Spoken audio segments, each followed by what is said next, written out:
Hi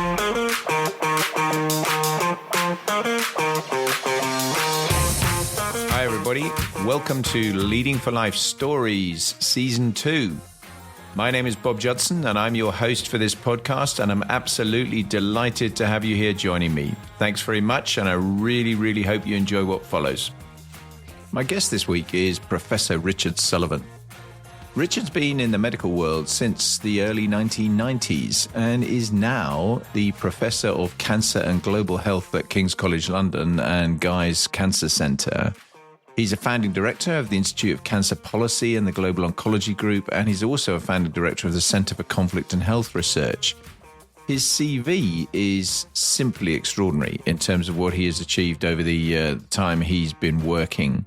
Right from the outset, really, with a long stint in the Territorial Army, as well as all of the things he's done in the health world. And it's not just that he's a real specialist about cancer in the UK. His interest and activity globally is really quite extraordinary. And we talk extensively about that because he regularly visits some of the most challenging environments on the planet to actually see how we can improve global health outcomes and work further in those kind of conflict-ridden areas. And that takes considerable personal courage as well as huge amounts of commitment. And I just love the conversation. It's quite a long podcast because we just could have talked for a lot longer about the range of things that Richard has done and the experience and knowledge that he has about issues that, frankly, are affecting each and every one of us. I really hope you enjoy this as much as I did. It was a really great discussion. And without further ado, here we go. Richard, thank you so much for joining me on the podcast. It's really great to have you. I'm looking forward to what I think will be a fascinating conversation. Delighted to be here, Bob. Thank you for asking me. No, it's an absolute pleasure. And I have to say that, I've seen some impressive CVs, but yours really does take the biscuit. I mean, you've had an incredible career, not just in health, but actually all the stuff you do currently with the WHO, with your TA background and so on as well. I mean, just to get us going, could you just give us a kind of précis of that, of your journey to date, as it were? Yes, absolutely. It's been an interesting life. I guess to move foreground a little bit before getting into careers is I had a very interesting childhood. I was born out in the last days of the British Empire in what was the Aden Protectorate that became People's Democratic Republic of Yemen. My parents were diplomatic service and working for the NCR, National Cash Register Company. And we spent the first 11 years of my life traveling extensively around the Middle East, East Africa, the United States, Europe. So it was quite a remarkable childhood before coming back and settling in the UK when I was just over 11 years old. And I guess, my traditional, when I was at school, it was for me quite tricky to know what I was going to go into. But getting into medicine, I think, was one of the best decisions of my life in the 80s. And it was unusual back in those days. Not many people actually wanted to go into medicine, to medical school. These days, it's brutally competitive. When I went into medicine, I think the highest offer for A levels was a B and 2 Cs. I gladly accepted from St Mary's Hospital Medical School, one of the old medical schools. And it was remarkable. It was fantastic to have those sort of 6 years of what was really the last days of classical medical education, and then really it was a fairly conventional start in the sense within the medical field, because I chose surgery very early on because that's where I felt most comfortable in, but had a very strong academic, I think, tropism. Certainly when I was in medical school, I got increasingly interested in sort of experimental pathology and the sort of experimental side of medicine, and decided to embark on what was essentially a classical academic surgical training with rotations in London, which culminated in doing a sort of mixed PhD clinical training at what was University College London in the Middlesex. The Middlesex, again, has gone now. And then my PhD was actually in biochemistry, and it was quite interesting in those days. In the 1990s, biochemistry really encompassed some of the sort of cutting edge science that was being done, and particularly in domains called cell signaling, which are particular proteins and molecules within cells that are targets for drugs. And I got interested in cancer at a very early stage because of this particular sort of training. And then really, after my academic surgical training and my PhD, I was slightly adrift in not knowing where to go next. And the opportunity came up to join the pharmaceutical industry. Again, another company that's long gone now, Merck Darmstadt, Merck KGaA, to help them actually develop a cancer portfolio in their research and development wing. And I thought, wow, sounds great. You know, the money looked good. You got a company car. And of course, you could apply, your scientific tradecraft in a more, how can I put it, more structured manner. And I worked for a couple of years in that before I met and was recruited out into cancer research campaign. Things didn't quite work out in the pharma industry for me. But fortunately, I bumped into a splendid chap called Professor Gordon McVie, who was then Director General of the Cancer Research Campaign, who persuaded me that I was wasting my life staying at an early stage within the industry. I needed to get out and do something back in both the NHS and also more broadly within the sort of cancer research ecosystem. And for those people listening, Cancer Research Campaign and the Imperial Cancer Research Fund were the two philanthropic cancer research funders in the UK that came together to form Cancer Research UK. So I joined in those early days of Cancer Research Campaign, which was very much sort of clinically orientated, huge portfolio as their head of clinical programs. And at the same time, took up a consulting position in surgery at University College London. And it was amazing because, again, these were very, very heady days of CRC and the Imperial Cancer Research Fund coming together. It was the first iteration of the National Cancer Plan. There was lots and lots of reorganization of the NHS cancer, and also huge explosion in clinical trials and technologies. When all of that came together, and I've spent what was a wonderful sort of nearly 9 years as their clinical director before eventually calling it a day and moving rapidly on to London School of Economics to work in the Health Population Society division for a couple of years before being recruited to King's College London, which is where I am now, and ostensibly to develop two areas within King's College London, one in around the global cancer portfolio through the Institute of Cancer Policy, but also the conflict and health research through the Centre for Conflict and Health Research, which I created when I joined King's College London. And I should finally add, which is a slightly eclectic side of some of the things I've done, is all of this was kind of run in parallel to joining the TA back in the 1980s, which originally was actually within the Royal Army Medical Corps in 353 Field Surgical Team, but rapidly left from that and went to do some more interesting stuff with what was called, in those days, the Intelligence and Security Group, and in 24 Combat Intelligence. So that was running in parallel through all of this. And then that brings us bang up to date, really, because over the last sort of 8-9 years at King's College London, it's been, again, a fantastic place to be based.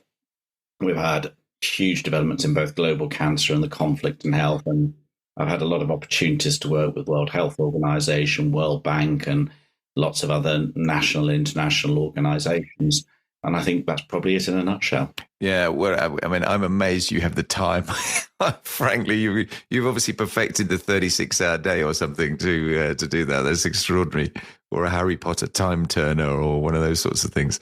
I mean, I do like to talk about early motivations, and I'm really interested in your childhood bit there, where, I mean, you obviously do a lot of stuff. I'm going to come on and talk more about it later on, both in the medical space, but also your WHO and kind of international work. But I just wonder how much, if at all, your kind of childhood experience then shaped what you now do internationally, and also what kind of took you into medicine, apart from it being an easy ride, as you describe it at that stage. I know it sounds awful, doesn't it? But strangely enough, I loved biology when I was at school, and the sciences. I think most people have a feeling for the subject matters they're really interested in, and for me, it was broadly the sciences, and particularly biology and chemistry. I was utterly useless at physics, but one had to do it as a sort of tripos for getting into any science discipline. But strange enough, I actually wanted to become a vet to begin with. Well, that's actually harder than becoming a doctor. It was harder, exactly. I discovered you have to actually be intelligent to go and do veterinary science. Which I immediately put the kibosh on that, and I thought, okay, so it's not going to be veterinary medicine. And my biology teacher at the time said, look, I think you're really, you're interested in human beings. It's not you don't necessarily have to like human beings, but you have to be really interested in them to do medicine. And he said, why don't you go and talk to some, former alumni at school who are doctors, or, and see whether that fits for you. So I think, and I immediately, I think once I went to visit a few medical schools, I immediately recognized this was something I would really like to do. And at the time, I also had a go at doing auxiliary nursing just to get a sense of whether I could put up with the environment, because I hadn't really come from any medical family, so I didn't really have much contact with the sort of medical field. And I guess childhood, yes, I think if you grow up in a world where you have this kaleidoscope of cultures and colors and environments and languages, it creates a great deal of, I don't know, I get sort of more sort of world global engagement, firstly. And secondly, as I've said to people before, I've never really felt a foreigner in foreign lands. And very occasionally I'll go somewhere where I do feel very, very different. But most places I feel extremely comfortable and fit very much in, which I suspect is why I've ended up in the sort of global health and world that I'm in now. Yeah, absolutely fascinating. It's really, really is interesting. I mean, just before we move, I'd like to talk about sort of leadership styles, because obviously it's a leadership focused podcast. But before we get into that specifically, I mean, when you look at your journey and your time in medicine and just the change, because we've joked about the fact that obviously it was relatively easy in terms of qualifications. As you say, it's one of the most competitive things to get into these days, as is veterinary still, I think. I mean, it's extraordinarily difficult to do. But it's just never out of the news, obviously, in terms of the health service and where it's going and that sort of thing. And we'll perhaps talk about more about that side of it a bit later. But just what you've seen as a change in your time over the last 30 odd years of that. Yes, I went into what we consider to be the old school medicine. You worked brutally long hours. Anything below 90 was unusual. It was very patriarchal. It was very hierarchical. To be fair, there was a great deal of sexism, misogyny, and lots of other problems within medicine.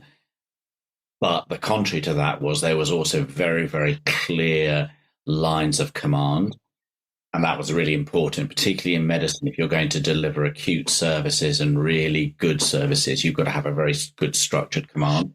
And secondly, people work beyond the hours they were actually paid for. So we were told very early on, you don't go into medicine to make money here. You're going in because it's a vocation. This is about as much about public duty and a feeling for serving your patients as anything else.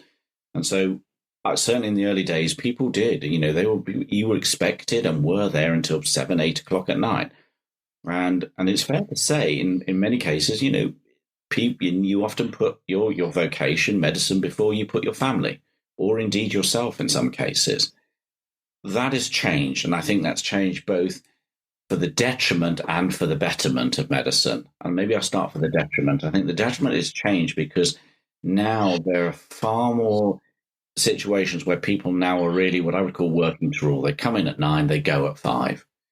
And so that work that goes on beyond the hours has actually decreased. And I think that's added a huge amount of pressure to the NHS. The command structure is much flatter and much, much weaker. In some cases, it's almost inverted. And again, that makes it incredibly challenging delivering the organization, the structure, and the processes and flow that medicine actually requires in terms of quality, efficiency, productivity. So that's a big problem. What's got better, of course, is we're seeing much more equality now. What we're seeing is less of some of the outrageousness that I witnessed in the early days, and that's gone for medicine and gone for good, and that's excellent news.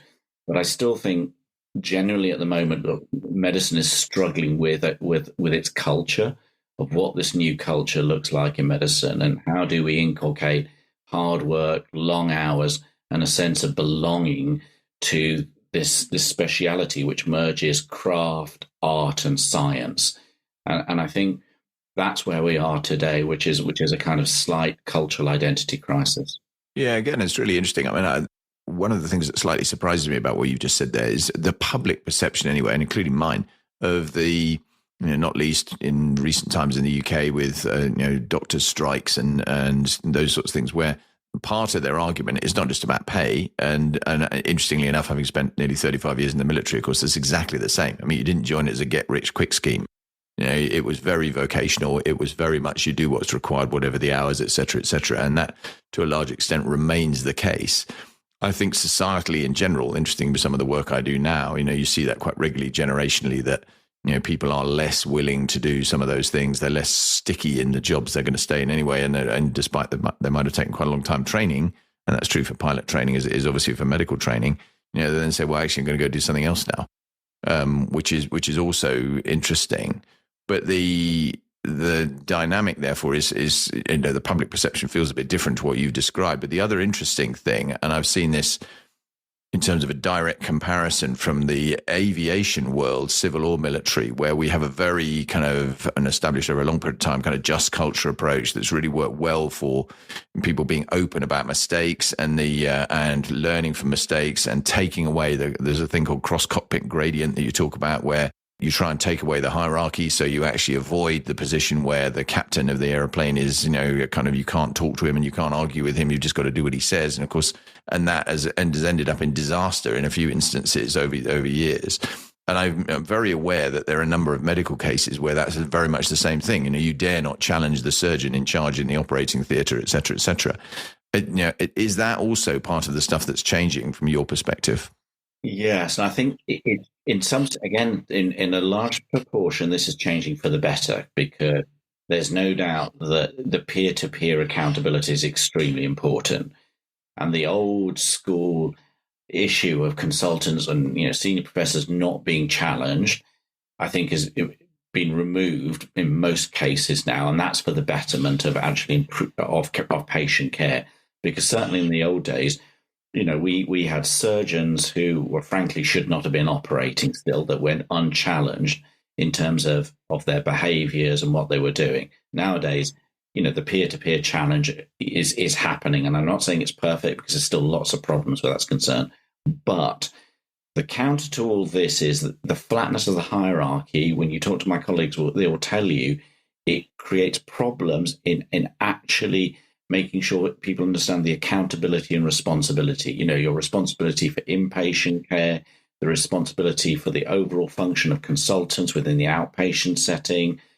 And because there's been such erosion, if you like, of what I would call dynamic leadership with direct accountability and responsibility, with a lot of parallel management structures occurring, a lot of short-circuiting, it's made the NHS a much more inefficient, unproductive organization compared to what it used to be. And I think it also comes down to the accountability and responsibility for patients as well. So it's not just the accountability and responsibility of the consultants, it's all the individual staff members within their teams. Now, again, once upon a time, the firm structure meant that you stuck in a team for 6, 12, 18 months. And that team, everybody knew who was in that team, who was responsible for what. The patients knew who their team was. Nowadays, a patient will go onto a ward and they may see a different doctor every single day, as people are rotated rapidly on a day-to-day basis to fill these shift rotas. Consultants will turn up on wards and discover that they have fellows they've never met before, and that fellow is going to be with them for a week. No choice, no engagement. And again, if you're going to invest in your juniors, it's very hard if you know they're going to disappear in a week's time.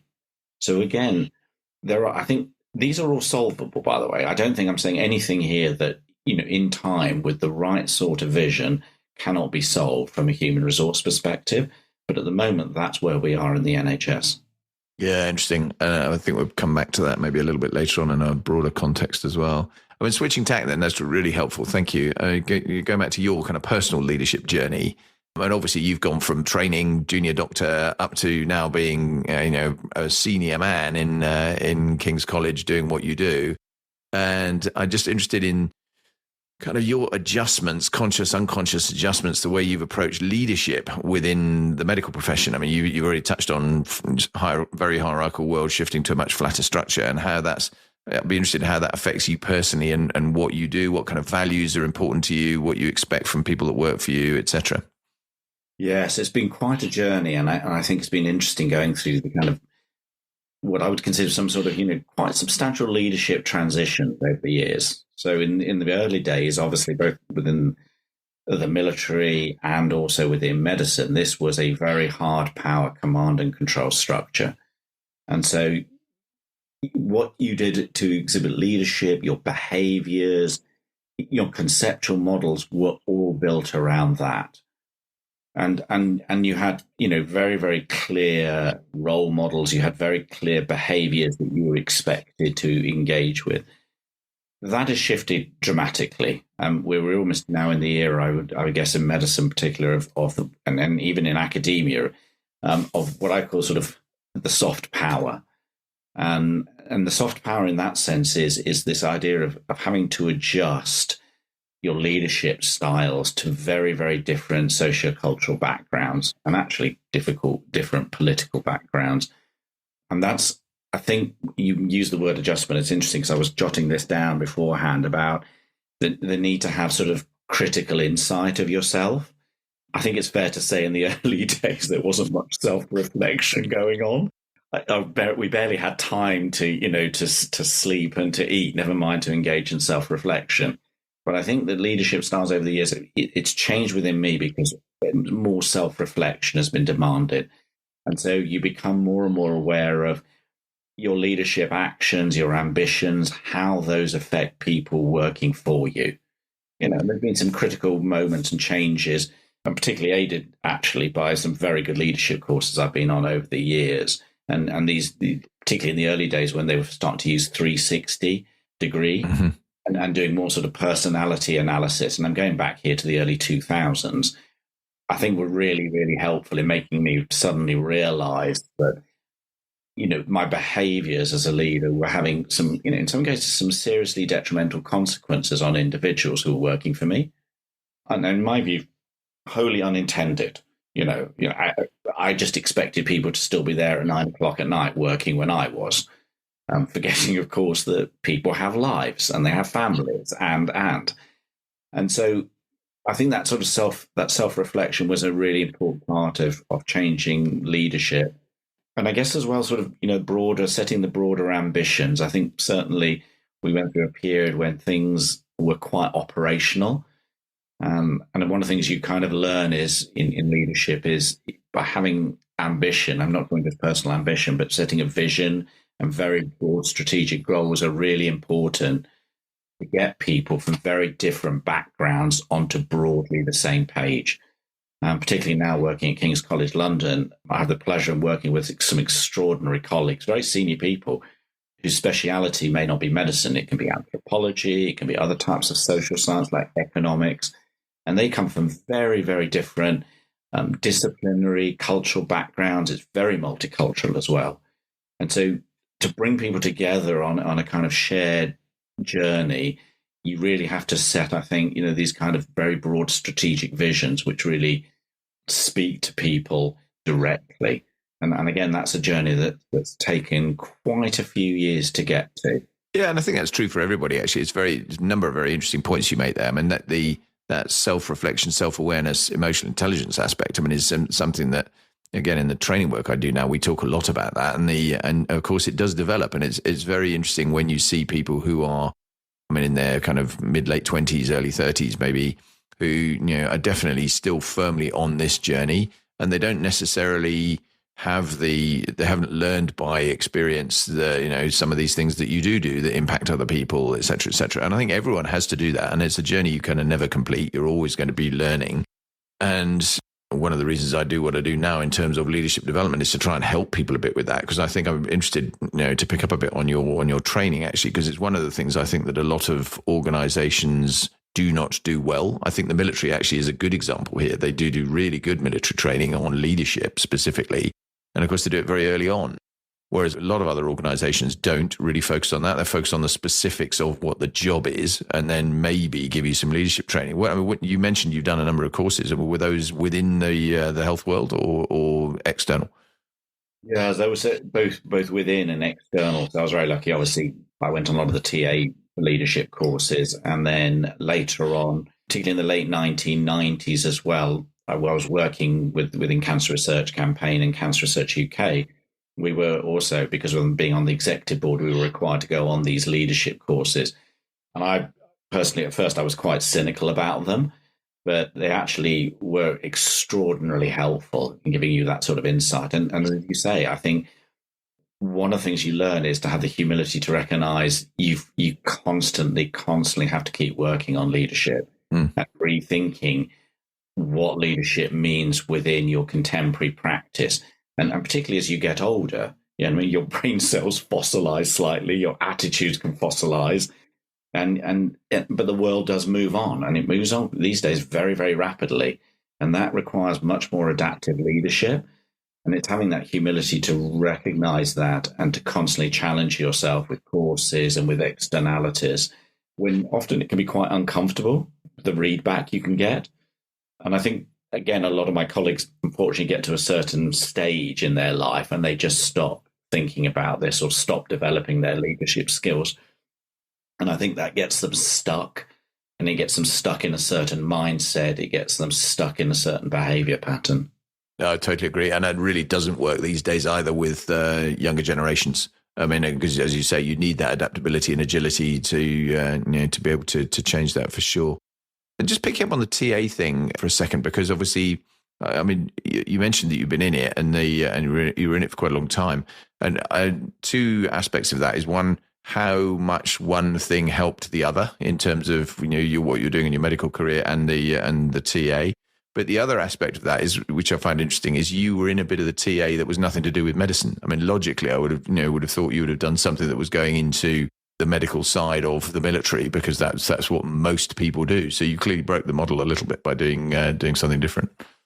Yeah, so sometimes I kind of reflect back on that. There are, I think, moments in your life, those genuinely forks in the road, where you could have gone left and right. And it just so happened I was very happy in 353 Third Surgical Team.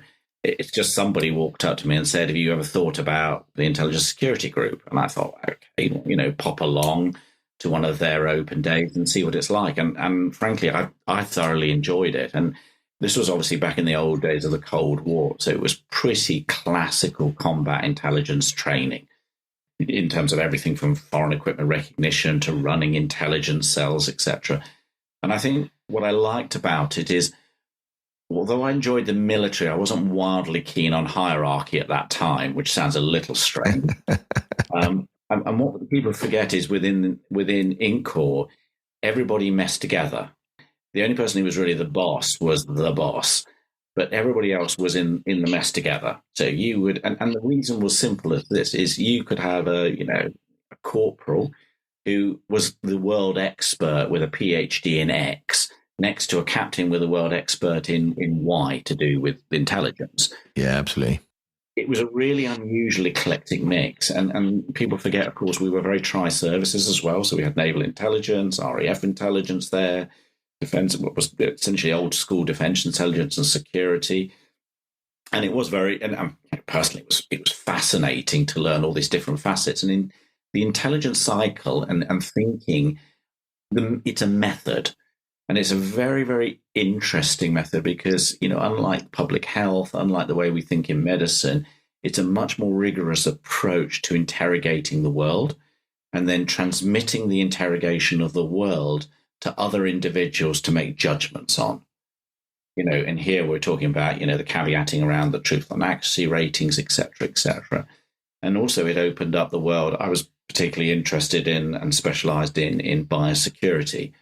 So it opened up for me the world of what I now do professionally, which is the conflict, health, and security.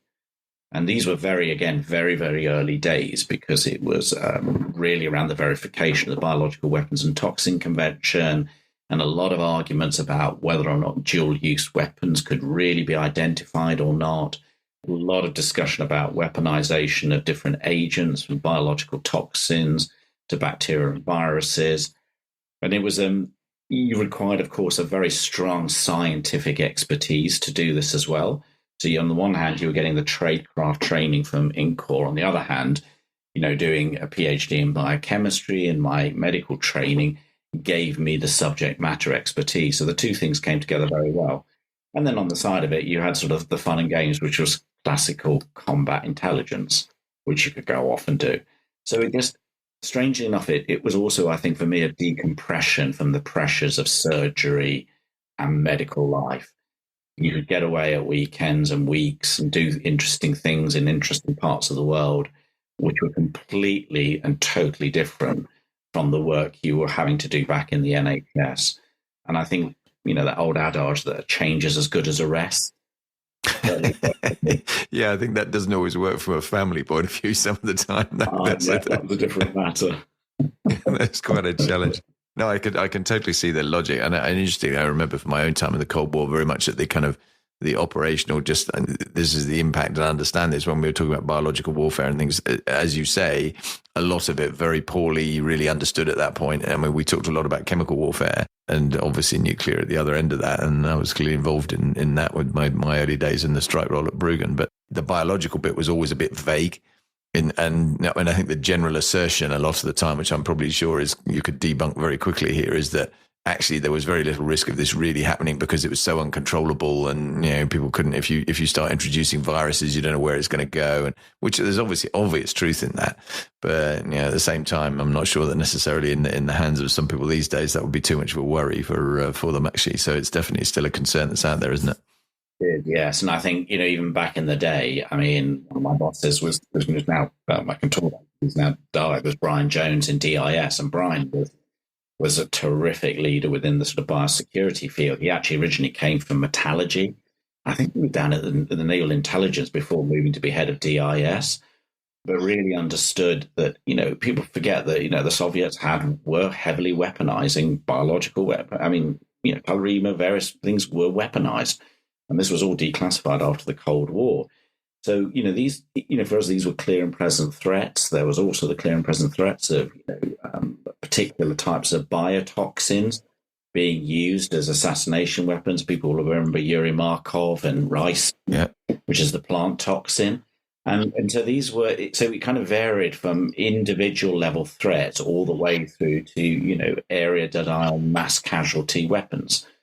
And again, because it was a niche area, really the sexy, interesting thing was in nuclear weapons still, and then secondly in chemical weapons, and there were very, very few of us that really specialised in the biosecurity and bioweapons. Yeah, the Markov thing's just reappeared, isn't it? They've just done I don't know, it's a miniseries. I saw it advertised. I haven't watched it yet. We're talking about umbrellas on the bridge, because I remember that well. It was kind of spy novel stuff, and here you go, it happens for real. Extraordinary. People now to polonium-210, Novichok, etc. So, and people forget, often weaponization of these sorts of things are not meant to do mass captures. They're weapons of terror. They're there to instill, it is a form of terrorism in that sense. So, as you say, we've come full circle again to the modern era. Yeah, no question. Fascinating.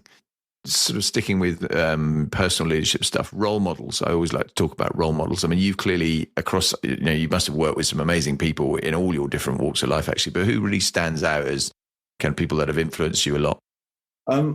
First person actually was my uncle, Reg Baker.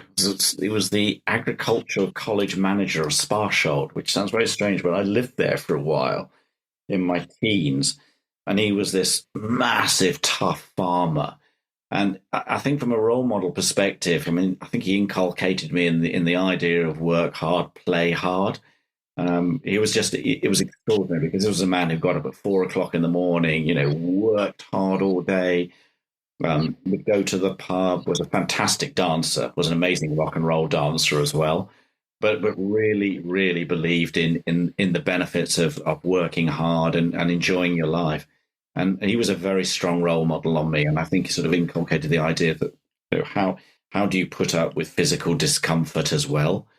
And particularly at an early stage when I was working on the farm with him, because it was, getting up at 4 o'clock in the morning, by 7 o'clock at night, I was in bed fast asleep. I had no stamina.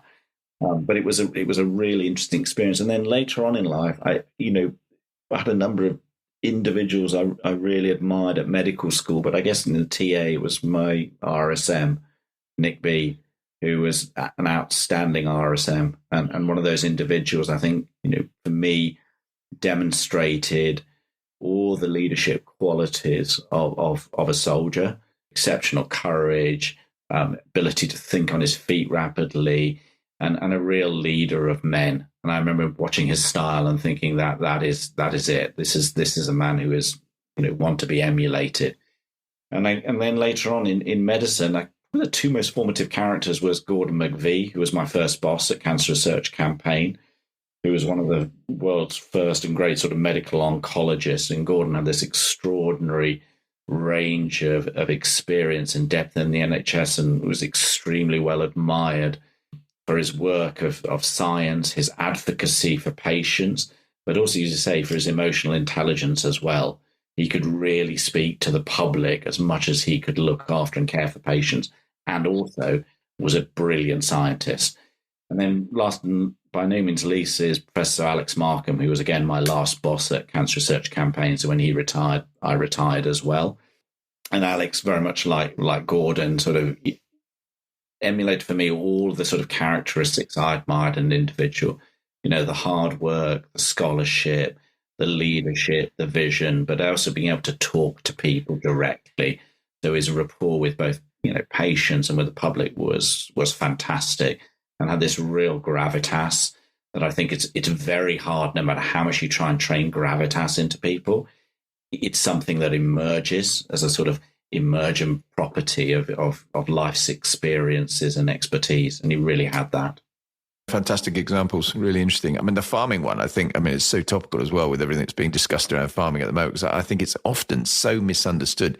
I mean, I'm lucky I live in the country and in amongst the farming community, and you do see, I've never been a farmer myself, but, I see how hard they work. And of course, they are literally producing the food that we eat. And when you're trying to become more sustainable and less dependent on imported goods, etc., there's a vital area of what we do. And I don't think it's necessarily valued enough by a lot of people, or recognized enough by a lot of people either. And that's for sure, for the really, really hard yards thing that it is, because it's brutal. I totally agree. When you go right back, just before we get into a kind of highs and lows chunk of view, when you go right back to the beginning, you talk, look back to that kid studying to go to ultimately to medical school. What advice would you be providing Richard now? What advice? I think, yes, probably a few things. I think fundamentally it's still follow your passions, follow what really gets you up and motivates you in the morning, no matter what people say. I still think, your parents and friends often, have, very strong influence in your life, but at the end of the day, it's still your life and you have to lead it. So it's, following your passions.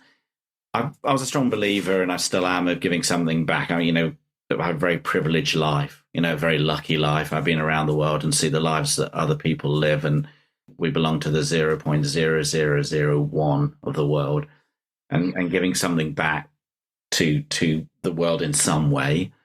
It doesn't matter how you give it back, but there is something about giving back all the good things that you've received, and also not being afraid of change as well. I think some of the times I've got stuck over life is because I've kind of hesitated about change, and that is an inevitable part. We're very lucky that, touch wood, we live long lives, and we're going to go through very different experiences. And that ability to adapt, to change, to circumstances is important. And those changes may be because of relationships, they changes may be because you're unhappy with jobs, or an opportunity comes along that perhaps doesn't quite fit into your direct line of sight. But, actually making that leap and taking that change and taking that risk is important. And I guess I'm a higher risk taker than most other human beings. So I've always taken more risks in the change than probably is good for me or healthy for me. But it's led to a life less ordinary. And I think those are the things I would say. Yeah, I think I really struck by your lucky life point. I think because, again, that's something that, I love the expression first world problem that has sort of cropped into the common parlance these days, because I think that's so true a lot of the time. And actually, obviously, similarly, having travelled to some I have to say, probably not as much as you in terms of some of the places you've been, and we'll definitely come on and talk more about that. But some of the places I've been, you do see and have a real sense of, oh my goodness, life's pretty good for where we are. And I don't think necessarily a lot of people really appreciate that unless they've been into those sort of situations and seen some of the places of the world which are significantly more challenging to live in. And they're moaning about their own lot in life. And I totally take that. I think it's really, really valuable. You mentioned forks in the road a minute ago, and I quite often talk about forks in the road and kind of no regrets, really. I mean, that's my personal thing. I go down a fork and I don't tend to look backwards too much. And actually, a lovely expression somebody gave me a while ago on one of these podcasts, a good friend of mine. He said, it's okay to look back, but don't stare. And I think that's a really good, good description of it, to be honest. But I'm interested in the highs and lows of your life, and starting first and foremost with, is there anything that you would do differently if you had your time again? Gosh, actually, no. No, it's just there isn't. I think where things have gone wrong, a lot of it was due to because my mistakes. Some was just randomness of life. But no, I'm where I am today, and I consider myself very fortunate and very lucky to have had a wonderful life. Well, that's great, and what a great position to be in, where you can turn around and go, actually, I really feel. I mean, I'm similar, to be honest. I don't think I wouldn't. I mean, there are small things for sure, but not in the big handfuls. I don't think I'd change stuff either. And I always say to people as well, and you need, particularly to youngsters, you've got to enjoy what you do. If you don't enjoy what you do, find something you enjoy, because otherwise, you don't want to get to my kind of age. Certainly, I wouldn't possibly comment on yours. And then think, wow, I wish I'd done something completely differently, because I think that's such a shame. What about the high point then? What's the high point for you? I mean, career-wise, but I think I keep saying even 23 years later, the birth of my daughter Alice, I think that was it's still one of the great spectacular moments and privileges of my life. Yeah, because it changed an awful lot about me and the way I thought about the world and saw the world. So that's absolutely that's the Everest for me. And then below Everest and the kind of smaller foothills, there's been I think a lot of, again, with the high points it's more sort of appreciation maybe for these, which is kind of the appreciation of having fantastic friends who've always been there, both from from the military side and from school, and that's provided a great deal of meaning in my life, those relationships. And frankly, and this is going to be, anyone listening from the old days will understand this. Still the most exciting thing that happened to me in a sort of professional career capacity was qualifying from St Mary's, because people forget in those days it was very old school. Again, you went to the pub about 8 a.m. The results came out about 12, and then we all walked down Parade Street. And then bear in mind, there's only about 70 in the class in those days, and everyone's trying to be really, really calm. And then, of course, one person starts running. And it's like a mass stampede to burst in through the gates of the old medical school at Mary's. And they literally have a brown envelope with your grades and whether you passed or failed. So you can imagine, can't you, this carnage. There's envelopes being torn, pieces of paper going everywhere, people trying to put their paper back together again to see whether they passed. And it's funny, even talking about to this day, I can remember the excitement and the sheer exhilaration. Yeah, it comes over, and as you describe it, actually, it's very, very clear that was a significant moment. There are a few moments there. Yeah, that's terrific. I think sadly there's always lows as well, and I think people learn a lot from the lows in terms of broader leadership journeys. What's your kind of career low point? I got very lost when I was in the pharma industry. I became deeply, deeply unhappy. Don't get me wrong, I did a really exciting, interesting job, new drug discovery, one particular drug I brought through. And in that sense, on paper, it looks very formative. But there's absolutely no doubt that I became seriously lost once I went into industry. And I lost direction. I lost myself as a doctor because I wasn't practicing. I lost kind of direction with the scholarship because of the business process of being within industry just didn't suit my particular personality. And, I I guess that was a deep low point, and I really had to shake myself up and step. Again, this change. I knew I needed to change, and I needed to create the environment from that change. And that's essentially what I did. I went out hunting for another job and opened up, and that was that was a good thing to do because it provided the luck I needed to meet Gordon McVie and get that opportunity to go into the head of clinical affairs. Yeah, you kind of make your own luck, don't you, a lot of the time? I mean, I think, and it's interesting because at least part of what you've just described there is recognizing that in yourself, that you need to do something about it and you need to change. Because I think some of the time that is a really difficult thing to do. When I've in the coaching world, I've talked to a few people where they know they need to do something, but then they kind of lack the mental drive, I suppose, to actually push them over that edge until you find some way to unlock that. And I've had that happen a couple of times with people, which is, and it's obviously got to be them that unlocks it. And that's really powerful when it happens, which is great. But no, fascinating. It's really, really interesting. I now sort of broaden it out because I don't want to be oversimplistic here, but I'm going to try and, you can tell me if I am being oversimplistic, but I want to divide the conversation a little bit into two halves. One is what you do on the medical side, there's a cancer specialist and what you're doing in sort of UK healthcare, and then the international dynamic of what you do. And obviously there'll be some blurring and by all means highlight that where it comes. But UK medical care and the NHS, and we touched a little bit on the transition, the changes that have already been happening over your career, but it's constantly in the news. It's a massive political challenge and it continues to be that for successive governments.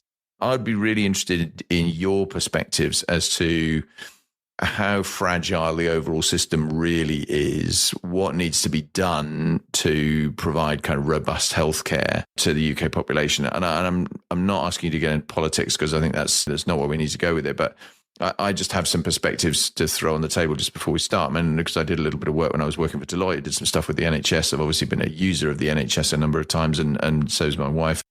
And it strikes me that it has become this enormous organization where you are at risk at the moment of just continuing to empty money into it. And actually you're not going to, and I think the current government actually said this right at very early doors, that they said, we're not going to get anything out of it without significant reform. And I think that's entirely fair. But the two bits that have constantly grieved me are waste management, where I think there's, I've so many experiences of things where I've just seen terribly wasteful practices, and supply chain management, where I think there's a huge issue in terms of allowing the diversification of that because of the way that the actual NHS is organized is really problematic.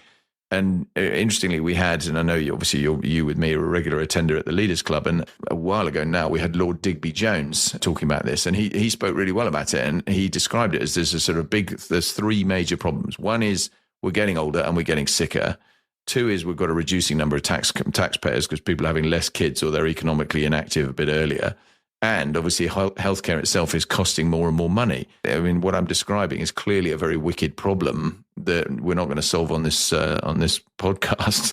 But I'd just be really interested in your perspectives as a lifelong practitioner in this game. Yes, I think the NHS actually represents an awful lot about the UK in terms of the challenges that we're facing more broadly. And I want to talk, first of all, really about this as you articulated, this problem of a sicker and an aging population. There are lots of aspects of life which are relatively immutable. They are going to happen. Our populations are going to age. Dependency ratios are going to get worse, and in the sense of the taxpayers to retirees. But there are certain things which have also been, I think, taken as, oh, well, there's very little we can do about it. For example, this articulation of the sicker population. Michael Marmot at University College London, whose fame really comes from all the work he did around the social determinants of health. So this is essentially the society and the public health environment in which we are born, live, and die in. This is not disease care. This is kind of the prevention and public health side. He did an update report for the UK in 2020. And it reads, and it's a real shocker, actually. But what he said is people now can expect to live more of their lives in poorer health. He also said that the improvements in life expectancy in the UK have stalled, and the gap between health in the most deprived and the most affluent populations is widening. And that is damning, because what that says is the societal determinants of health generally are going completely the wrong way and have been doing for a long time. Now, this isn't just a matter of prevention, because prevention is tobacco control, alcohol, fatty food substances, etc. This is a broader issue of public health and also income inequality, where you live and how you live, social deprivation, injustice, etc., etc. So there's something fundamental here, I think, in the UK that we have to make a decision on, is whether we care about a reasonably, I'm not saying you can have a perfectly equitable society, you can't, it's not possible. And I'm a realist with that, but we want to have a reasonably equitable society where people's life chances and choices, when a matter of health, are reasonable across the board piece, okay? And for that, you need to have a very, very different attitude to social welfare writ large, okay? And the second aspect is this problem of the treatment of our diseases. Now, by getting older, we are seeing more and more cancer patients now with more and more comorbidities. It is not unusual to see at least 2 to 4 comorbidities. And what do we mean by that? We mean diabetes, heart problems, dementia, mental health problems. So increasingly, any form of treatment is complicated by these comorbidities, and that puts enormous strain on the NHS. So first of all, and that is a fact that's going to happen, even if tomorrow we could magically wave a wand and improve the social welfare, prevention, gender, etc., that wouldn't flow through for 25 years probably. Wow. Nearly quarter of a century. If it takes that long for a lot of these big societal effects to change, because it's a super tanker, and you have to move that super tanker. But when you get into the disease area, our fundamental problem, and you're absolutely spot on about the waste, and generally our problem with the NHS and generally with public attitude to health is we do not value things which are free, okay? So people have no real sense for, you throw away a swab packet half unopened, you throw away a whole load of syringes, it's not the money coming out of your pocket. A patient doesn't attend for his or her appointment in hospital because they're going to go to the cinema. Okay, and I'm sort of exaggerating for effect. No. Yeah, so we've very, very regularly talked about that, isn't it? That's costing hundreds of thousands of millions a year, and DNAs did not attend. Okay, and all sorts of other things, because people just treat free things as they don't add a value to free things. So I think that's a problem in getting people to really value what a good NHS is. And then within the NHS as well, and I've already discussed the issues of culture and practice here and the problems there, but we also have another fundamental macroeconomic problem called the Beaumont effect. So what the Beaumont effect is this: in most other industries, technology has improved productivity. So let's say the car industry. The introduction of robots into the car industry got rid of lots of people, made it much more productive, okay? And lowered the cost of producing a unit, in other words, a car.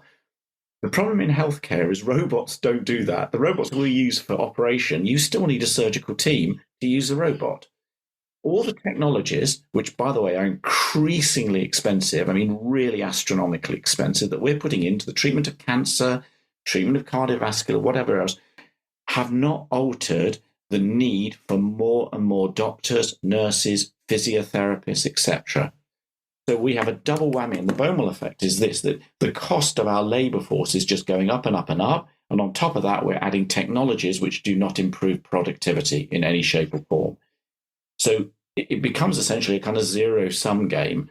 Now, it's really hard, and don't get me wrong, maybe in 50 years' time, we will see, and this is science fiction slightly now, but we will see surgical services where you have 50 robots all operating on human beings under the direction of artificial intelligence, okay? And you'll have one surgeon sitting there having a cup of tea and reading papers.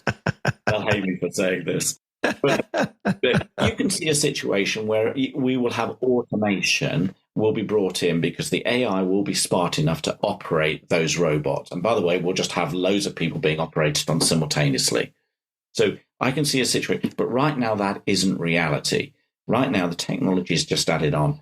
And I think fundamentally the NHS, I absolutely believe in reform. And by the way, for the record, I am not sure without a full-scale royal commission, in other words, a royal commission set up to recreate NHS Mark II, because frankly, I think Aneurin Bevan's vision of the NHS has had its time and has got to a break point where we need a new NHS. I don't think without a royal commission, we are going to work out for the UK as a whole, and I include Scotland and Northern Ireland in this, and Wales, UK as a whole, what the future of health is and what we as a society are prepared to put our money into, and what we are prepared to do in terms of accepting that less is more, that there are areas of technology that we're throwing into the NHS which are not adding clinically meaningful benefit. They're not adding value, but we're piling things in. There's massive areas of waste that need to be dealt with, but that can only be dealt with significant reorganization and restructuring. And I think without something like a Royal Commission, I think it's going to be very, very hard to turn this supertanker around. And again, I agree, the money, don't get me wrong, is still an integral part. And I'll be brutal about this. I was checking on the figures about this. We're talking, you need about a 4% per annum growth in expenditure in NHS. For 14, 15 years, it's been about 0.1%. But again, you can't just turn on the money tap now and make up for a deficit of 14 years. That's just not how the system does. We couldn't absorb the money. It would be like going onto a baked ground. It would just vaporize away. But it needs to go into a fundamentally rethought NHS, which will, and I think with the rules really are set down so that every government that comes in over the next 20 years follows the same pattern.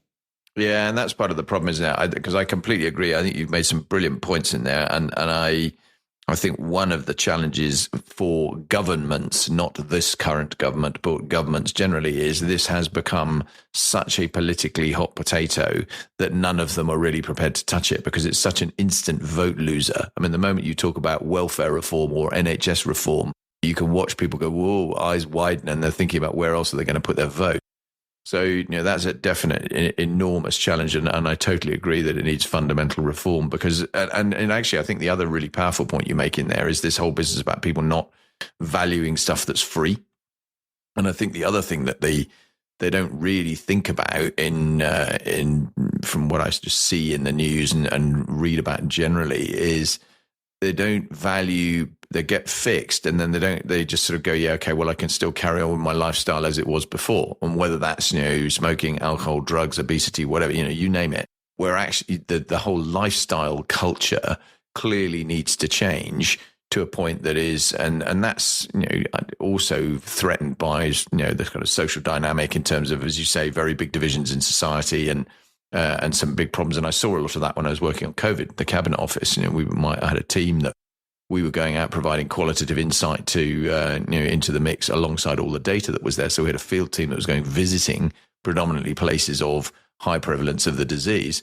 And of course, almost invariably, those were places where there was relatively high deprivation. It was going to be either multi-generational housing or, no gardens whatsoever, or car sharing, or all of the above, kind of thing. So those factors are just massive challenges. I totally agree. I mean, I think we need to find that kind of proper inflection point and look at how are we going to change this for the better, for the long term, and completely review it. Because, people then immediately say, well, but you can't put my taxes up. We want a better NHS, but we don't want to pay more tax. Well, it doesn't work, does it? I mean, it's impossible, obviously. Switching tack slightly, though, to before we try and boil the ocean on the NHS, because I don't think we're going to succeed. Cancer. I mean, you obviously, for most of your career, have been steeped in cancer, and it clearly is catches a huge amount of headlines. It's a growing problem. I'm interested just seeing people in my own life, the amount of people I know who've got something and have either got over it or not. Sadly, too many of them not. And I'm just interested in your reflections on where we're at right now with it and where you see the progress trajectory in, cast it out 10 years or something.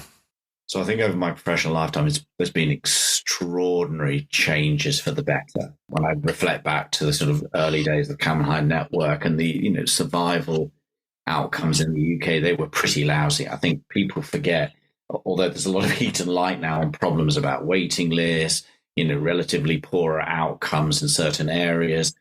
people forget where we've come from in the UK. And also, relative to a lot of other countries, we still do incredibly well. And I want to inject a note of positivity, first of all, before I go into sort of the critique here, is for a lot of patients, I mean, I give an example, women under the age of 70 with breast cancer, the outcomes and their treatment is the best in the world. Okay. And we have evidence of this. So we've got lots of groups of cancer patients for whom there is not anywhere in the world else you could go and get a better outcome.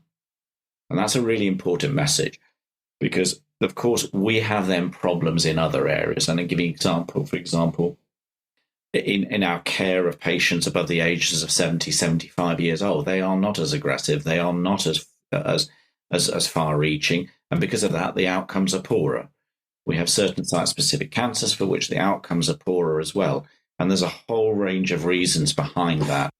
I think from a technological perspective, despite what people often read in the papers, we're actually very well served in the UK with the latest cancer technologies, be these drugs, radiotherapy, or surgical, and all the others. So it's not true to say that if we were more like the USA, more like Germany, somehow magically we would see more patients surviving. That's simply not true. NICE is actually, for example, very promiscuous when it comes to adding cancer drugs into the ecosystem, which, by the way, creates quite a problem for us in terms of delivering these and the cost of delivery. I think where we have issues, and again, the complexity of cancer is one thing that I think generally policymakers and the public find very unsettling, and it feels like for most of them a black box. Cancer treatment, cancer pathways now are deeply, deeply complicated. And I try to explain to people, it's not just your access to drug that really matters. The first thing that matters is you recognize your symptoms, first of all. Number two is you recognize your symptoms and you go to a doctor. And that point that the doctor refers you, recognizes that you have a potential cancer and refers you in some manner. And I'll come on to why that's important in a moment. So this problem of diagnostic delay is excruciatingly important. You'll hear a lot about that in the UK, is how we tackle the diagnostic delays.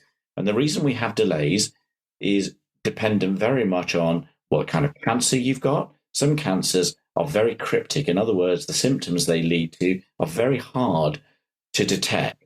It's very easy to see a melanoma forming on your skin. When you've got a bit of grumbling abdominal pain, when you're getting a bit bloated, when you had a cough that hasn't gone away, and you're a smoker, it's very hard to tell what's cancer and what isn't. And then, once you're in the system, of course, the quality of your treatment and any delays in treatment really, really matter. As I say to people, time is one of those lethal dimensions in cancer. And so you think about it, your whole system, from your social determinants all the way through very complex pathways, all has to work really well and really quickly for you to get the best outcomes, including the quality of your services. So you can imagine, can't you, that depending on the type of cancer, depending on where you live, depending on your sociocultural background, you're a man of African origin living in a deprived area of London is a million miles away from an upper middle-class, affluent, white woman living in Tunbridge Wells. And their trajectories are going to be completely different. And so the system has to cope with all this. And I think what we've seen the problems in oncology generally is we don't spend enough time and effort looking at health services and systems and the policies, social policies which bring people in. We often make assumptions that technology will sort this out, okay?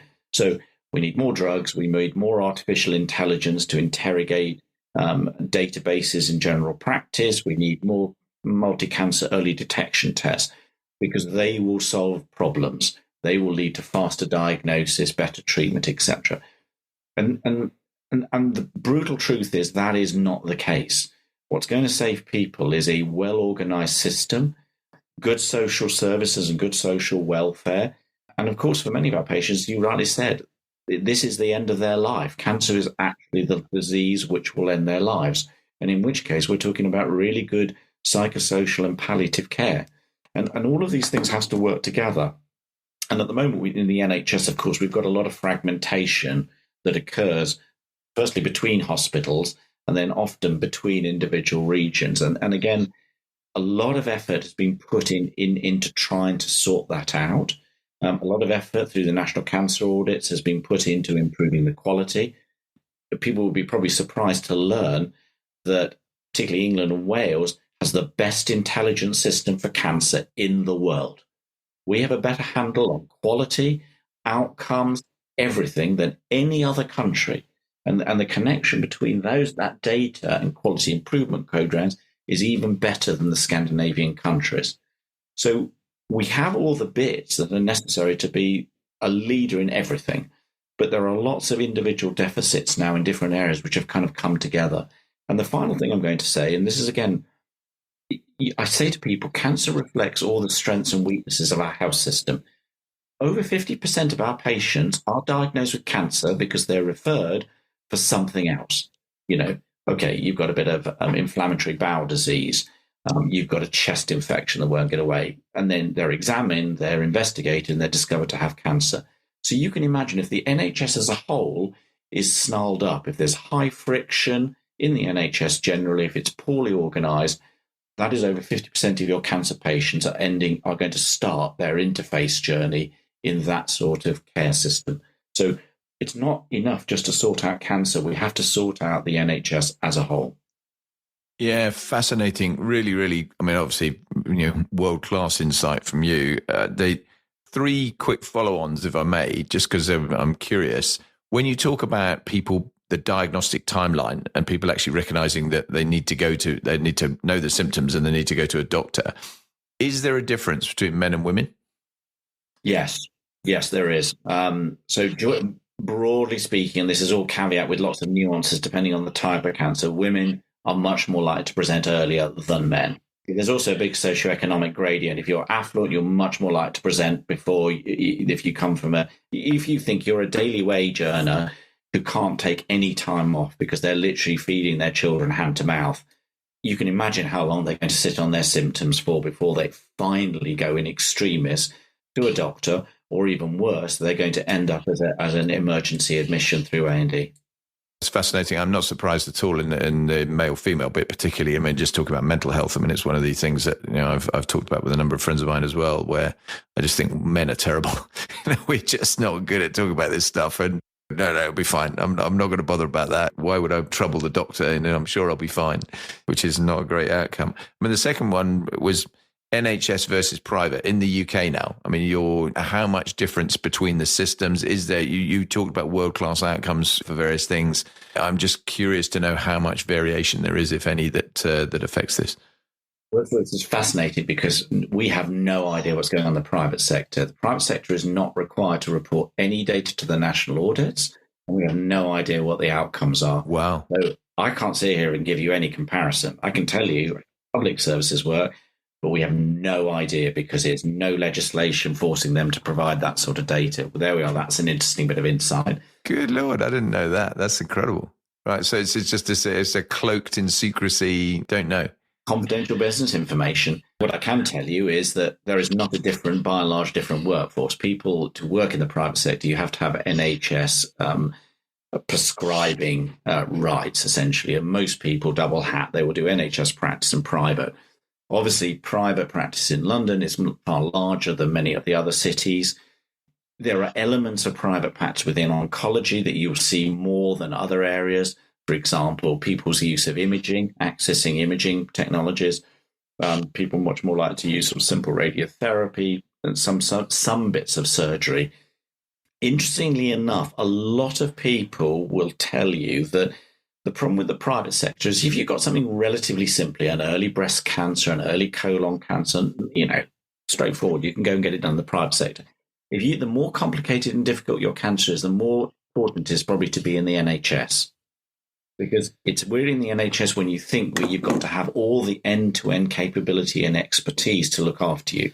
So these are kidney doctors, they're cardiologists that you need, complex multidisciplinary surgery, and of course also the delivery of chemotherapy over a long period of time. A lot of insurance policies will only cover you up to, say, 12 months, and then you get guillotined.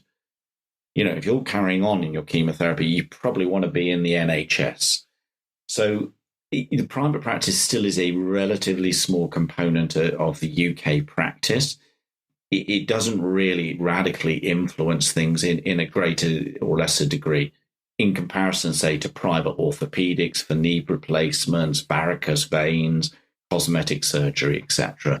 That's fascinating because, again, I think perception is obviously what skews this, isn't it? Where there is, I think, generally a view that private care is, in inverted commas, better, quicker, all these sorts of things where, and you're kind of busting that myth quite effectively with some of that. I'll be honest with you, like most of us, and I think this is a good thing about the NHS is particularly in cancer surgery, we have it very concentrated, the complex surgery now, and specific centres of excellence, and they're all great, okay? And again, private sector does not necessarily mean the individuals practicing there are the top of their profession. A lot of outstanding people in certain types of esoteric cancers only practice in the NHS. Interesting.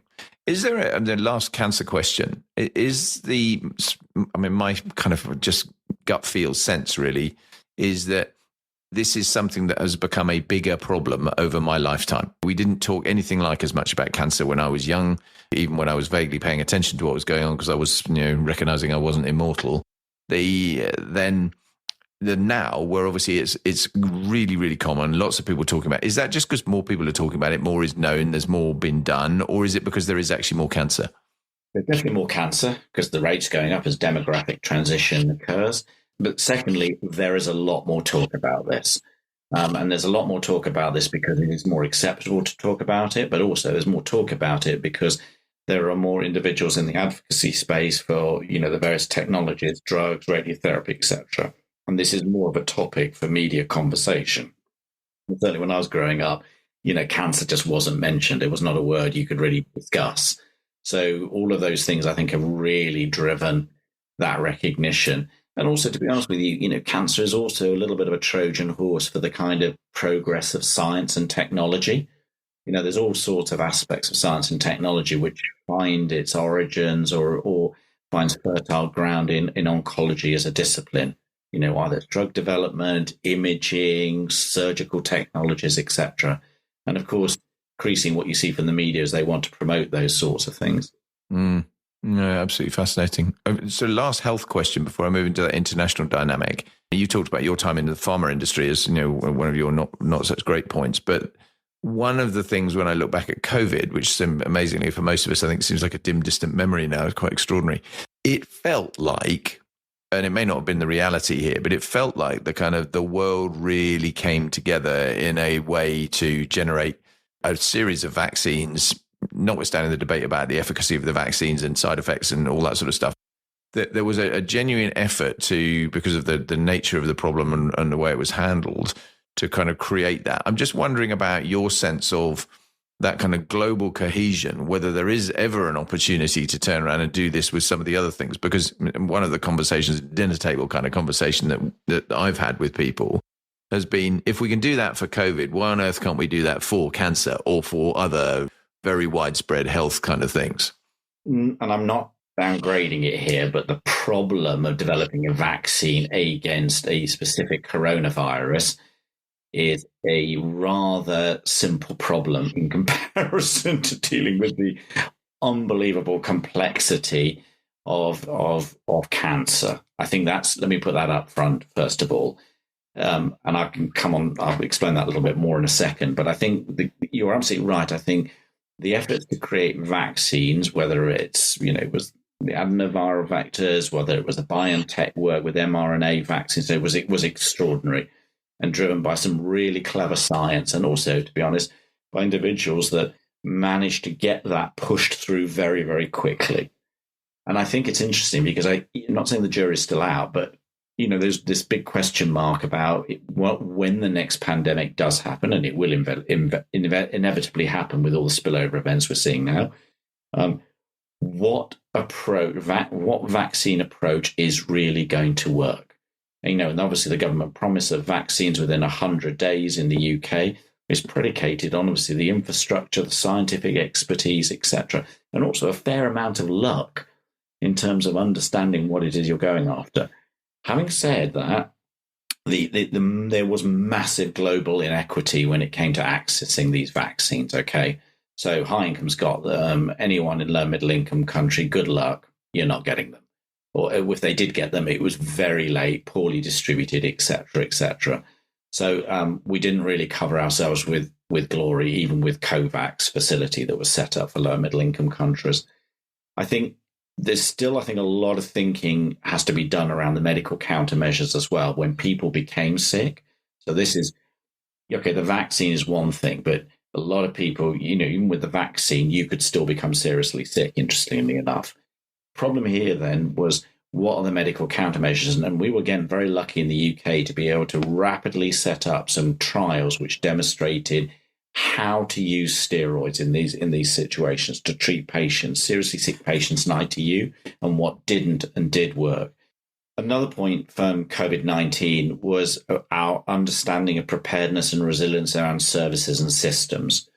And I think, there's been a lot of focus on vaccines, and there's been a lot of focus on medical countermeasures, steroids, how do you keep people alive in intensive care?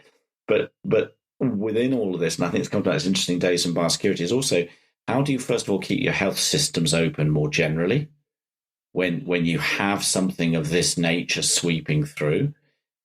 Secondly, how on earth do we adapt our practices, whether it's oncology, cardiovascular, to a pandemic? Because the mortality and morbidity in the end over the next few years, due to the fact our health service systems were shut down, will be nearly as equal as the direct deaths due to COVID-19, because that is the sort of knock-on effect to general care. So I think that's going to be really important with the services and systems. And then the last aspects of the services and systems is, how do we build in resilience in terms of planning? So how do we share biological samples? How do we capture clinical data of what we're seeing? And this, again, crosses borders. It goes outside the UK here. So the National Risk Register, terrific. It's on there, been heightened, but there needs to be a lot more work to understand how you build in pandemic resilience to our healthcare systems, and also generally how we engage in international global collaboration when this happens again. Just to kind of close out that section, obviously there's inquiries going on, as you'd expect, and all the stuff that the revisionist historians will turn around and look at what we did or didn't do, and which is always a frustration to some extent.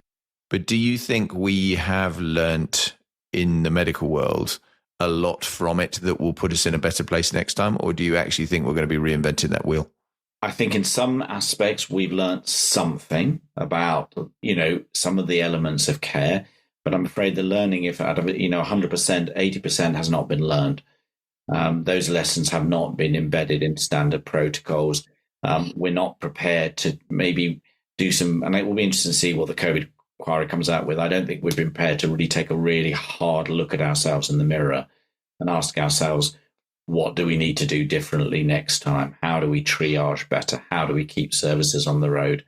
And in a sense, I understand it, because people just wanted to get on with their lives and get over this.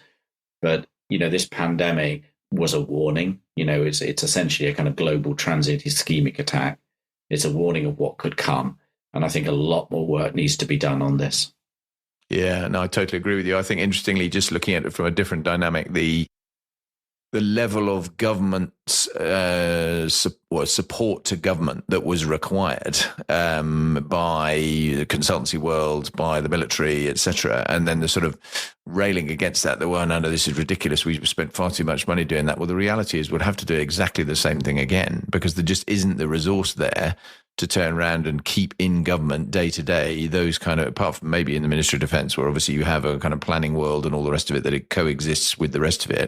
They're not going to have the resource in place to do that, and that's definitely a challenge. So I tend to agree, sadly, that I think we will be relearning some of those lessons in the whenever the next one is, and let's hope it's some way away. I said I'd switch tack to the second half, and because one of the things you haven't really talked about terribly much yet is what you do internationally. And one look at your CV reveals it's a lot. You have all sorts of different connections into the WHO. But you also go and spend a lot of time in conflict zones. And I really admire your kind of tenacity, your courage, personal courage to actually go and do that, because, I mean, you're going into places that clearly are very topical, very much in the news, but of which we see a very sanitized, by and large, version of what is actually happening there. And I just think it would be really helpful to get a perspective of what you've been doing, what you've been seeing, and I guess your concerns from some of that as to what's not being done and what is being done well. So, yes, I mean, there's an interface here between the work we do in the global cancer space and also the work we do in conflict and health. And I should say in the conflict and health area, we're kind of more towards the securitized end of the conflict and health spectrum rather than the more humanitarian end. Within global cancer, we're concerned deeply about the future of cancer control in many emerging middle income and sort of, upper low income countries. We often look at ourselves in high income countries and remonstrate with our outcomes and quality of our services. But in many other countries around the world, there are significant deficits. Most patients, 75, 80% of patients turn up with, advanced disease. Pathways are fundamentally broken or super complicated, these new therapeutic geographies, as we call them. The quality of the care can be very questionable in some countries. Their access to essential technologies and medicine is very poor. And so these are really big challenges for these countries. And a lot of work we do with the World Health Organization, directly with friends and colleagues in countries, is to try and unpack their national cancer control planning to make it fit for purpose for that country. So we spend a lot of time traveling to different parts of the world to work on this. And I should add, every country is absolutely unique. Often you'll hear this phrase, low and middle income countries, which makes no sense to me because you're putting China and Chad into the same bucket. I just don't get that at all. Zambia is very unique. Even India, where we do a lot of work at the moment, the needs and the dynamics of Kerala or Tamil Nadu, relatively affluent states, stable politics, is a million miles away from Uttar Pradesh or sort of Bihar and places like that. So in India, you get the whole world in one country. And so we do a lot of these projects on the ground, and it's surgical system strengthening, diagnostic pathways. It really depends. It's dictated by what people want to do in terms of research and capacity building. And then we go along and help support that. And that gives you a kind of, by and large, that's in permissive areas. The conflict and health, when we do the cancer work with the conflict and health and the broader conflict and health, tends to be in the kind of areas where we're talking about mostly heavy-duty conflict that's going on. Secondly, this can be sort of interfaced as well with, high-threat infectious diseases. People will be very aware of the, consistent Ebola outbreaks that have occurred across sub-Saharan Africa. Obviously, the big one in West Africa, but people forget, we had recent outbreaks in Uganda. We've had continual outbreaks in northern Mozambique and Cabo Delgado, and also the interface as well with the sort of climate effects. So again, we have programs and projects looking at, for example, in northwest Syria at the moment, is the health impact on Syrian refugees moving across the border into Turkey. Now, of course, again, people will remember we've had a terrible earthquake out of Gaziantep in Turkey, which is right near the border with northwest Syria. So, of course, now what we've got is a natural disaster, and we have got an ongoing sort of peri-conflict, which is all coming together. And so we do a lot of research in these sorts of areas. The other places that we've operated in over the years, for example, Ukraine, Sudan most recently, also provide, I think, really, really difficult terrains to do research, which is going to influence policy. Because you're also, I think, very mindful you're going into these places where people are just dying. I mean, Sudan is going to see, 2.5 million deaths probably by the end of the year, with the mixture of the war and the famine. So These are extraordinary numbers. And so there's always this kind of, you're trying to do research and to do what? And so you have to be super clear that what you're doing in these places is really directly going to help improve outcomes in some way. If you cannot convince yourself that is the case, you probably shouldn't be there doing this sort of work. Are you doing any direct healthcare stuff at the same time as you do that? I mean, you're making this sound very ethereal, over the top for what you do, but I mean, I know from other conversations with you that you're in the gritty end of this. I mean, you've been in Gaza and you've been in Ukraine, and and I'd be really interested in the dynamic around what you're seeing on the ground of that as well, but also just picking up where you were on health. You're not just doing research there, right? I mean, you're exactly. Actively involved, and I think. When we go in, I think there's two, and this is where we kind of add the value in from the KCL point of view, King's College London point of view, is that a lot of humanitarian actions which go in are just about directly doing the care, and which is needed. But one of the things we've realised is we continually make the same mistakes again and again and again because we're just not learning from these sorts of experiences, because we're not doing the operational research, which is then going to inform the next deployment or to the side, other deployments elsewhere.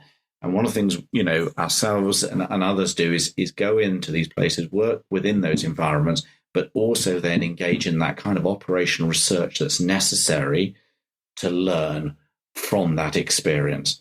And the research methods, broadly speaking, are qualitative or quantitative. But what you're doing is pulling the data out of the experience, what went right, what went wrong, how did you adapt? Some of these can be very descriptive, putting them into the public domain, publishing them so that other agencies and agents can actually utilize those. And the other thing we do is we then take that kind of learning, and particularly in cancer, which is my specialty area, and then ask the question, okay, more broadly, looking at UN Agency for Refugees, UNHCR, the INGOs like MSF and ICRC, how can we change protocols overall across individual camps, areas, over their individual deployments to actually improve outcomes? So it's that connectivity. It's not just simply going on the ground and delivering service, which is what you see in most of these sorts of deployments. And that is the USP. That's the difference, I think, that KCL and our centre brings to the party, which is different from what Médecins Sans Frontières, the ICRCs do of this world. Okay. And I think it'd be wrong not to got you on the podcast. It'd be nice to have a perspective from you of what it is actually like. I mean, some of the stuff you are doing in Ukraine, for example, or in Gaza, just your experiences from being there. Because I mean, I think it's one of these things where we see a lot of stuff on the media when the media lens is there, and of course then something distracts it. I mean, a classic is Gaza sucked away the media from Ukraine almost totally, and so you see far less of what was going on there. But that's been the same with Africa over the years and things like that as well, where there've been terrible things going on. They haven't stopped. It's just the media lens has stopped being there. And I'd be fascinated in your personal kind of experiences and of the gritty end of this. Yeah, I think for me, I've just seen over the last decade an increase in human suffering and destruction. I think one of the things, I guess, in the 1990s and deployments when I was in Rwanda in 94 during the massacres there, which was, just extraordinary. It was it was appalling in a way that we thought, okay, this has got to be stopped. And I think even when, the Balkans deployments, the kind of level of discussion, the refugees streaming out, we thought, okay, we've reached the pinnacle of human suffering here. What I've seen over the last 10 years is things actually getting worse. God, yeah, well. Rather than better. So, international humanitarian law now is it's almost been thrown in the bin. This has to be restarted, but it's just being violated everywhere we see. The levels of suffering are extraordinary. And I still find it remarkable that in this day and age of media that it doesn't, although people are protesting about this, although people are trying to support, it still doesn't have the impact it really ought to do. And I think people have become desensitized to this. Being back in Sudan was Khartoum has been razed from the face of the earth. And Khartoum was a bustling, relatively modern city. It's all gone. It's all gone. The levels of famine that are occurring in the Darfur are just simply eye-watering. And even after taking something like, looking at Gaza and what's going on in Lebanon contemporary-wise, the levels of destruction and death are just stunning. And again, you see the same levels of destruction along the front lines in Ukraine as well. Entire cities burnt to the ground and leveled, the contamination problems, the knock-on effects into public health. These are huge, huge effects. And all of these, individually, they're terrible, but they're all coalescing together in strange and unusual ways. I've just been in Latin America, and I was shocked. I won't particularly talk about the country here, but I was shocked to see the levels of social degradation and narco wars that had occurred in this country as a result of the Venezuelan catastrophe. As refugees have moved down, so have the drugs, so have the weapons, and it's degrading this particular country. There's absolutely no doubt. I haven't been there for 10 years. So all of these things are coalescing together. And so the world order, which is now seeing, nationalism as the primacy, is starting to cause, I think, significant problems across non-aligned countries and across globally. And I think a lot of this is because somewhere on the line, we've kind of, instead of kind of deciding that, good government is there to protect us from tyranny, somehow along the line, we've decided that, government is there to protect us from chaos. Mm. That is what I'm feeling and seeing out there. It is absolutely, no matter what people say, it is absolutely getting worse. Yeah, I feared you were going to say that. I think it feels to me as well that we're entering a very, very globally dangerous phase, and your coalescing comment is relevant there. I mean, when you look at obviously climate change and stuff playing into this as well, and that going to drive further population moves without a shadow of a doubt, and further refugee streams. But then obviously one conflict spinning into another conflict, and the kind of almost a permission, perhaps with the wrong word, but I mean, almost appropriate, that some countries may feel, well, actually, do you know what? It's obviously acceptable to do this now, so we'll do it. It's absolutely appalling. Below the face are dramatic, and I give Sudan as the example because we've been working on this recently. Is it's surrounded by Chad, Egypt, Ethiopia, and Libya. The knock-on effects of refugees, the weapons, the mercenaries, new forms of Islamic terrorism moving on. There's a spillover effect is amplified compared to what 10 or 15 years ago you saw. Yeah. So I think this is what people don't appreciate. They think these are all sort of, out of sight, out of mind. But the knock-on effect, 60 to 65% of refugees in Calais were coming to the UK now from Sudan. Wow, that big a number. This is the sort of effect we're talking about. Yeah, well, fascinating, isn't it? And that is obviously the bow wave probably of that's going to build and build and build in terms of other stuff that's affecting these countries.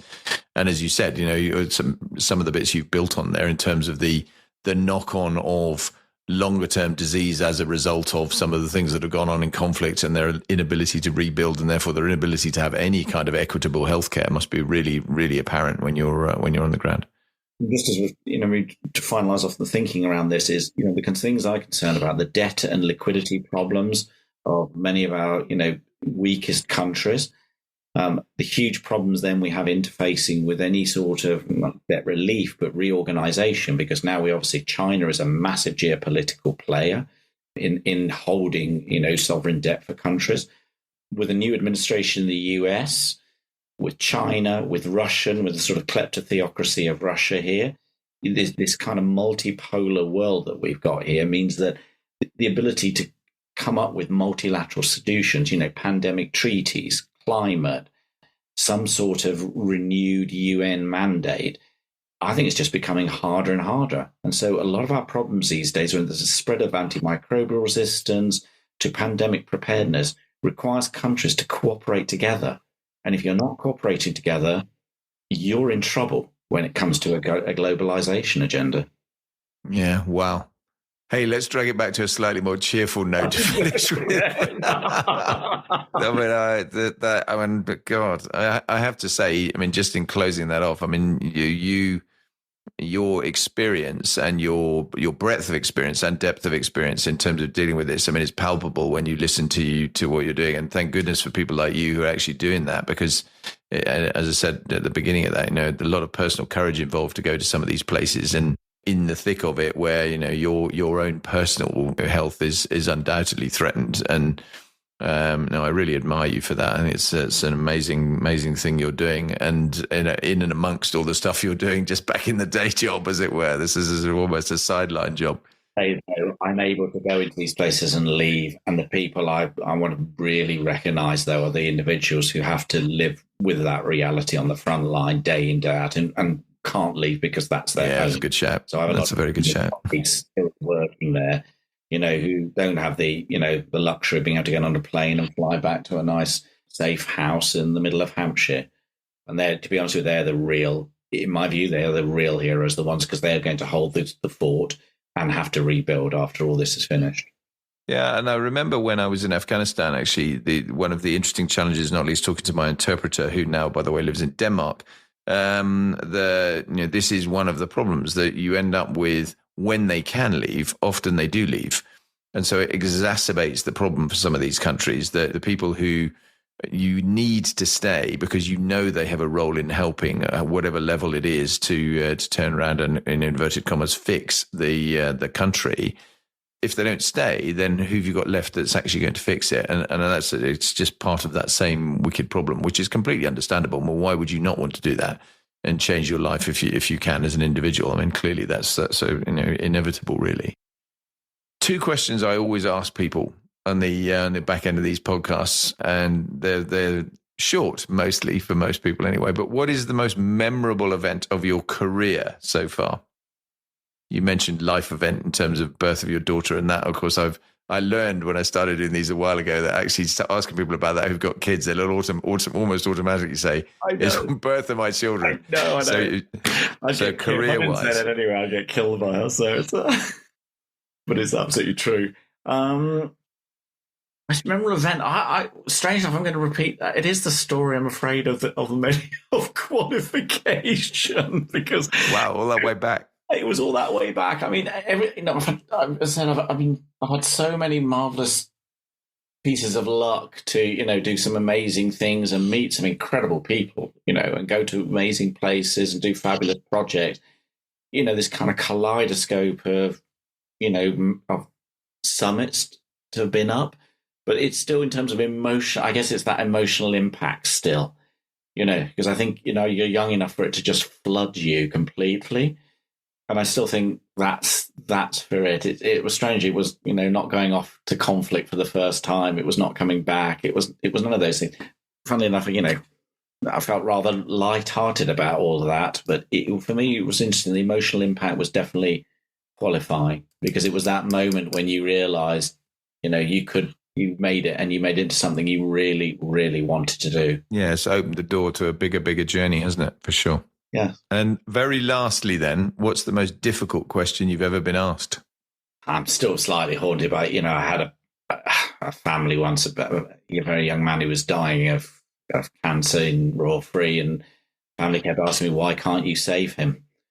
And it was a very emotionally difficult time to deal with that, because of course the answer was we'd run out of options and his cancer was too aggressive. But it's funny, I can still remember, I can still feel that heartbreak. Yeah. You must have that a lot in your world. I mean, where you are dealing with people in a situation where obviously you can't save them. I mean, clearly you do a tremendous amount for people where you do save them, but it's like all the things in life, isn't it? The negative stuff is the bit that you remember more. I mean, feedback is a great example of that, isn't it? You have all the positive feedback in the world, and you remember the one negative comment. And it's as you rightly said, that's the most, it's a difficult question I remember about him, because I think, again, it has that, it lands emotionally, and you hold on to that. And in a sense, this is, I think, particularly in oncology now, we talk a lot about, how do we cure those who can be cured? And then for those who can't, what does good death look like? And I think we're not particularly good in modern medicine about dealing with a good death. I think, particularly on oncology now, the focus is so much on saving people, zero cancer cases. That isn't reality. And I think we've perhaps got to, go almost cycling right back to the beginning here, actually being able to grasp that a little bit in modern medicine, You were talking about looking backwards here, Jung's book on, modern man in search of a soul.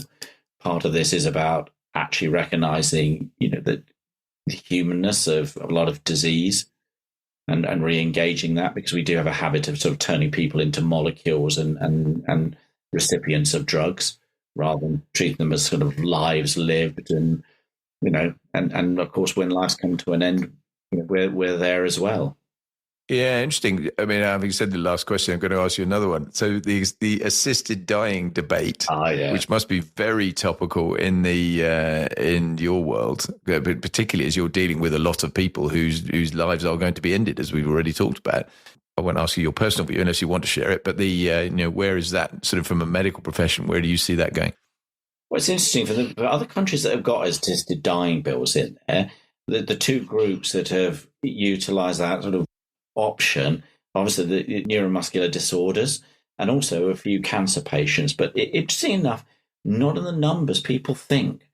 So there's a lot of assumption about just how this will be used, and I recognise the sort of emotiveness of all this, and I'm very honest with people because people do ask me. I'm personally in favour of it because I'm in favour of people's choice in life, and there are some individuals for whom I recognise this is their choice, and this is a reasonable and rational choice about how they wish to die. And in the same way that I think as doctors, having honest conversations about individuals with terminal illness and what life-limiting disease means and what options for treatment they are and what the side effects of those treatments are in terms of time toxicity, time away from friends, etc. means, I think people whose minds are sound have the right to decide how they wish to die. This is just one very small avenue of a very wide discussion. No, I really appreciate your direct thoughts, though, and I actually appreciate. I mean, you have been incredibly generous with your time. As you probably gather, I could talk to you for quite a bit longer on a number of these things. Because it's been absolutely superb, Richard. I'm very, very grateful. Thank you very much. You have shed light on an awful lot of very important points, as well as some fascinating insights into your own personal leadership journey. So I'm extremely grateful. Thank you, Bob. Wonderful conversation. Thank you for asking me. Not at all. Absolute pleasure. All the very best. Take care. If you've enjoyed this conversation with Richard, could you do me a big favor, please, and do a couple of different things to help me with the podcast in terms of furthering its reach and directly supporting it potentially?